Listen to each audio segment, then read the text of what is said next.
శివుడు ఒక బిచ్చగాడి రూపంలో అంజనాదేవి ఇంటికి ఎందుకు వచ్చాడో మీకు తెలుసా? ఒకరోజు అంజనాదేవి సంతానం కోసం శివుడికి పూజలు చేస్తున్నప్పుడు బయట నుంచి ఒక భిక్షగాడు, తల్లి నాకు ఆకలిగా ఉంది, తినడానికి ఏమైనా ఉందా అని అడుగుతాడు. అంజనాదేవి ఆ భిక్షగాడిని లోపలికి పిలిచి భోజనం ఏర్పాటు చేస్తుంది. తరువాత భిక్షగాడితో వెళ్లి చేతులు కడుక్కుని రండి అని చెప్తుంది.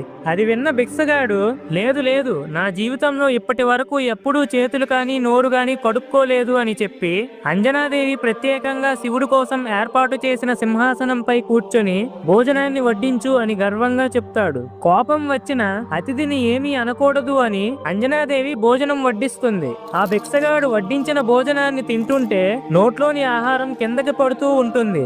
అతను అంజనాదేవిని చూసి, నీకు అసలు వంట చేయడం వచ్చా అని వంకలు పెడుతూ శివుడు కోసం వండిన భోజనమంతా తినేస్తాడు.